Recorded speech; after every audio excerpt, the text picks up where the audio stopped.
Hey everybody, it is Thursday, Friday Eve. We're almost there, hang in there.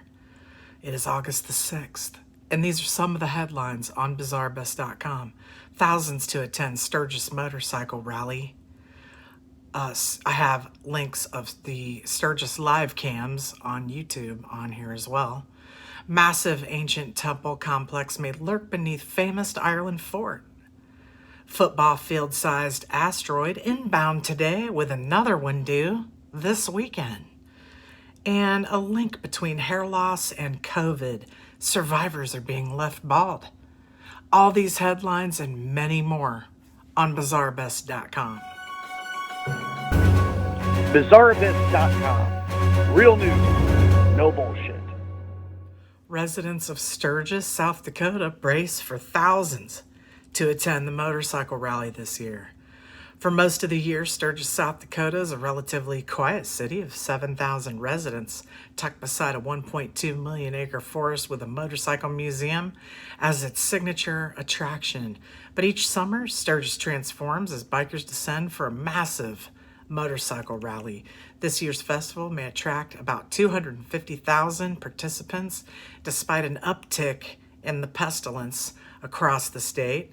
City officials say, leading to fears it could become a super spreader event. When the virus upended life across America in the spring, it forced the cancellation of graduation ceremonies, music festivals, marathons, and other large gatherings. Sturgis, which has hosted a rally since 1938, pushed ahead with its plans anyway.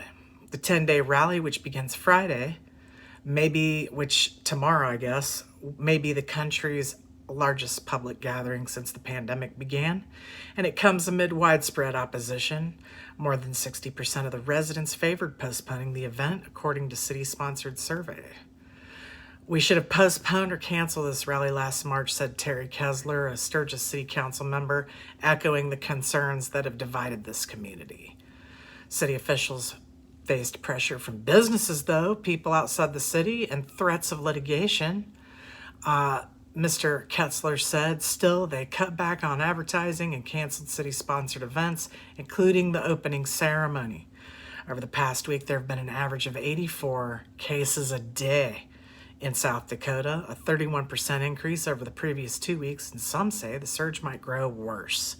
The city plans to offer pestilence testing for its residents once the rally concludes on August 16th. Everyone wanted to have this rally, whether we wanted it or not. We're boxed into a corner, said Mr. Kessler. Little could be done to stop the event, said Doreen Allison Creed, the Meade County Commissioner who represents Sturgis. Ms. Creed said the county lacked the authority to shut down the rally because much of it takes place on state-licensed campgrounds. We're either going to be a great success story or a failure, Ms. Creed said. I truly believe it could not have been stopped. Governor Kristi Noem, a Republican, encouraged people to attend the rally in an interview on Fox News on Wednesday night, saying the state had successfully hosted other large events, including a 4th of July celebration at Mount Rushmore. Well, that is true. Without seeing a direct increase in virus cases, plus, she said, the state's economy benefits when people visit. Well, now that's not true, because if they've had an increase in the last 2 weeks, and July 4th was 4 weeks ago? 4.5 weeks ago. Then that would be right in line with the 14 to 24 day period of time in which it takes the pestilence to emerge. The State Department of Tourism estimated that the annual festival generates about $800 million in revenue. There you go. That's exactly why it's going on. It's quite the sight when rally goers go from across the United States and Canada, make their annual pilgrimage to Sturgis. The otherwise quiet stretch of Interstate 90 is congested with motorcycles, their engines sputtering as they announce their arrival. We know we could have these events, get people information, let them protect their health, but still enjoy their way of life and enjoy events like Sturgis, the motorcycle rally. Health experts say the pestilence is less likely to spread outdoors, especially when people wear masks and socially distance. I'm doubting that happens here, but there might, some people might, right? But large gatherings like the rally also increase the number of visitors inside restaurants and stores. South Dakota is among several states that did not put in place a lockdown or a mandatory mask requirement. In April, the Smithfield pork processing plant in Sioux Falls became what was then the nation's largest hot spot when more than 600 employees were sickened with the virus. Okay, so this is evidently going to go on, and I wish them all the luck in the world, and I hope everyone remains safe.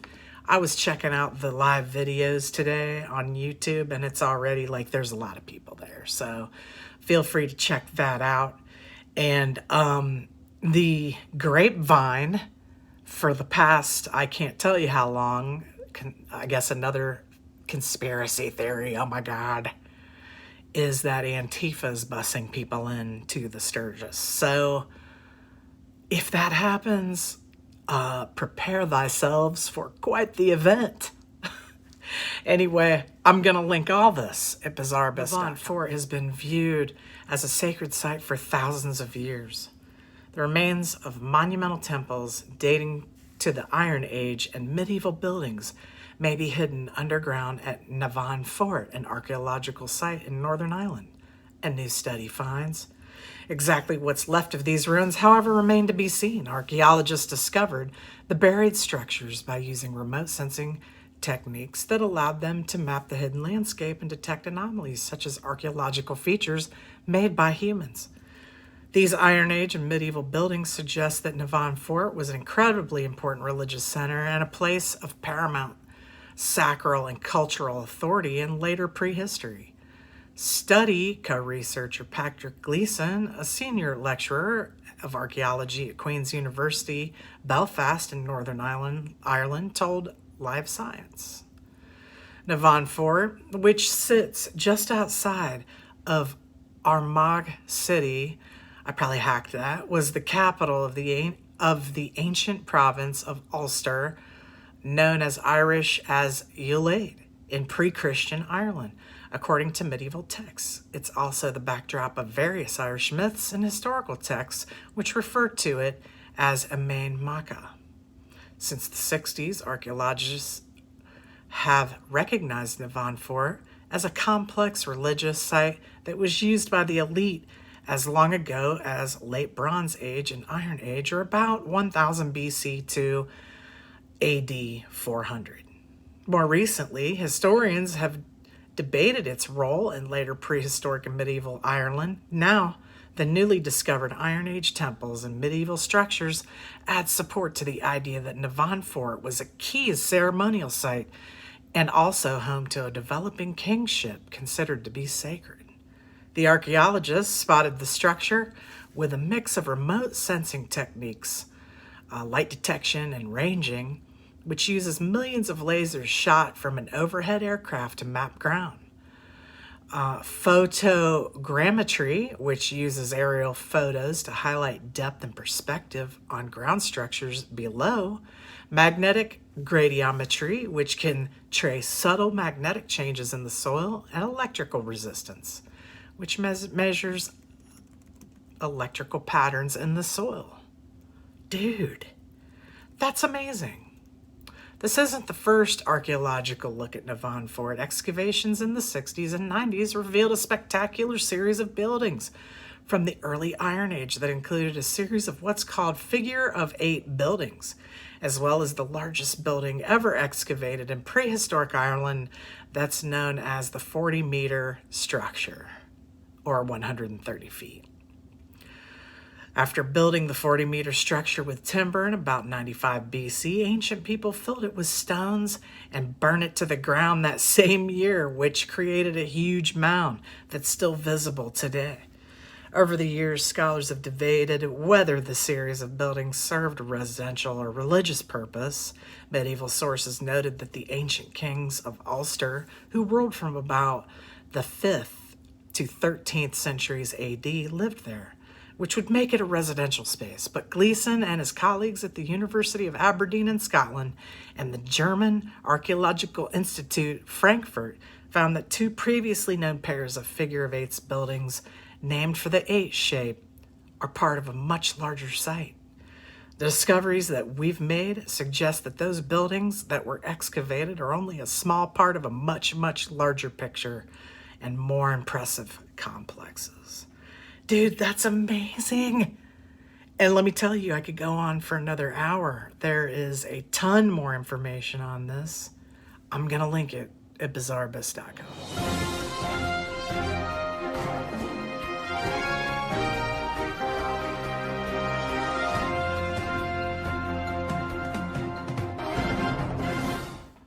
A joy we survived Tuesday, which is a good thing. A football-sized asteroid passed the Earth Tuesday, and thank God we survived it.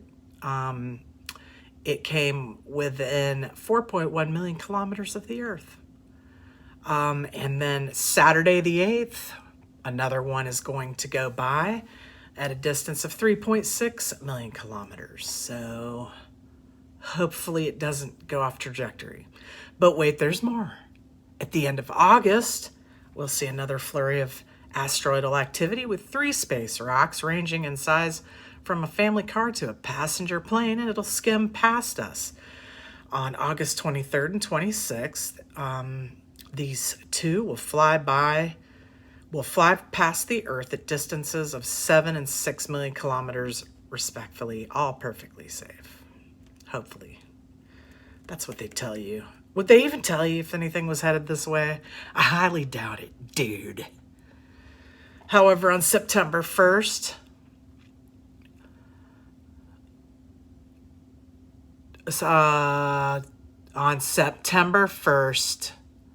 something will pass between us and the moon at a risky 121,000 kilometers, or roughly a third of the distance between us and the moon. Too close for comfort by many people's standards, but still far enough away that it's unlikely to impact our orbit. Those close flybys serve as yet another reminder that our planetary defenses need to be bolstered ahead of more serious threats in the future. According to previous simulations by scientists at UNC, there's one that's called 29075, and if it were to strike the Earth, it could generate tsunami waves of 120 m high across the Atlantic, obliterating the eastern seaboard of the U.S. and wreaking havoc across the pond as well. Well, that isn't good. The 1 kilometer wide near-Earth object and potentially hazardous asteroid has a roughly 1 in 300 probability of striking Earth on March 16, 2880. 2880. Researchers... Is anyone going to be left then? Researchers narrowed down a possible impact site that most closely aligned with the Earth's rotational position at the time of the potential impact, 360 miles off the coast of the U.S. in the Atlantic Ocean. Were it to hit, it would generate a 60,000 megaton blast, blowing a cavity 17 kilometers across in the seafloor below the surface of the ocean. Dude, Just 2 hours after impact, 120-meter waves could strike Cape Cod, while hours after the impact, the East Coast would still be bombarded by aftershocks.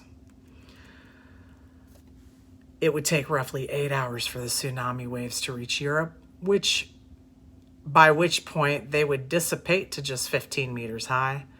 NASA calculates that one has a 50% higher risk of impact than the next greatest threat between now and the year 3000. However, calculations are being updated all the time, with the latest round to be conducted after the rock's next flyby on February 5th, 2021. We can only hope that future generations will be better prepared to fight off space rock scourge, or that they won't need to do that at all. Well, one can hope, but I'm doubting it. And I don't think they would tell us anyway, even if something was coming. I'm just saying. I know that's messed up. And then on a side note, Ohio governor was supposed to meet with Trump today. Right before meeting him, got one of those fast tests and tested positive for the pestilence. So they rushed him away. And he went home and gave this whole freaking news conference. Then he retested again tonight, and it's negative. So I don't think they know what the frick they're testing for. Those tests came out so fast. How do they even know what they're doing, dude? They don't even know what they're looking for. Those tests are shit. I'm just saying. So I'm just going to keep doing what I'm doing. Still alive, y'all. Still kicking. Anyway, I'm going to link that Asteroid dealio at Bizarrebus. The leading hair loss clinic reports a link between the pestilence symptoms and a rise in patients whose locks are falling out in clumps, as one survivor shaves her head after being left partially bald. Belgravia Center noticed uplift in cases of shedding condition, Tologen effluvium. You know I hacked the hell out of that, probably. London clinic formally recorded findings over 6 weeks in the period in July and June. Higher percentage of TE cases seen 8 to 16 weeks after COVID symptoms. Grace Dudley, 30, from Romford, shaved her head after her hair began falling out in clumps following her battle with the pestilence, which saw her hospitalized. A leading clinic has reported a link between COVID-19 and hair loss after survivors complained the disease caused their hair to fall out. Specialists at the Belgravia Center in London told FEMAIL, female, I don't know what the hell that is, they began noticing an uplift in cases of the TE, which is a shedding condition caused by a disturbance in the hair growth cycle in patients who battled coronavirus. TE, which sees a high percentage of anagen follicles which are actively growing hair, go into their resting phase prematurely across the scalp, typically follows a stressful event and is triggered 2 to 4 months after, often causing alarm to sufferers. Dude, that totally happened to me, man. When my mom got sick, I lost like a ton of my hair because I was like so worried. Dude, the clinic formally recorded its findings over a 6-week period across June and July. I'm trying to scroll past some shit. The most commonly reported diagnosis remained androgenic alopecia or patterned hair loss. However, a higher percentage of TE cases were seen, many of which occurred 8 to 16 weeks after COVID symptoms. Dozens of COVID survivors have reported hair loss weeks after their initial symptoms, with some eagle-eyed Twitter users claiming Prime Minister Boris Johnson appears to be thinning after his fight with the disease. Dude, that's the least of their problems. Them suckers, man. If that's one of the side effects, then that's what you got to deal with, man. You could have died. Mother of one, Grace Dudley, 30, from Romford, Essex, said she began to notice her hair falling out in large clumps, seemingly without reason, more than a month after she was discharged from the hospital after beating COVID. The makeup artist spent almost a fortnight in the hospital after contracting it from her father, who later died of multiple organ failure caused by the virus. Well, no wonder, man. Not only was she sick, a parent died. Grace, who's since shaved her head, and then raised a little money on a GoFundMe page, told FEMAIL her hair fell out every time she brushed it, causing her to lose around 55% every day. Dude, I can't. I get it. That's messed up, y'all. She looks pretty bald, though. She was told by an expert that her hair loss was linked to COVID. Dude, that's it for tonight, y'all. I really appreciate you tuning in. Also, don't forget, you can now get this on our podcast. on all major podcast outlets, Apple, Spotify, Google. There's like 10 to choose from. So if you go to bizarrebus.com, click on podcast, all of your options will be right there, or just search Bizarre Bus at one of your favorite podcast outlets. We're also on iHeartRadio. Have a great evening, and I will see you tomorrow. Stay bizarre. Yeah. Make sure you take a deep breath. Think positive. Just saying. Dude. Penguins given free rein to roam around the aquarium since there's no visitors allowed. That's awesome! Dude, look! He's looking around! He's loving it! I got a new section on the headlines page at the bottom called Bad Seeds. Matt Gaetz of Florida, 1st Congressional District, mocked the whole process by wearing a gas mask when reviewing the funding. You're a super freaking winner, dude. An Alaska airman has been punished for peeing in the office coffee maker. Dude, why? Why? Did you take it in the bathroom with you? Did you stand in the kitchen and whip it out? Clearly, this airman is dedicated to getting kicked the F out. He's trying really hard, y'all.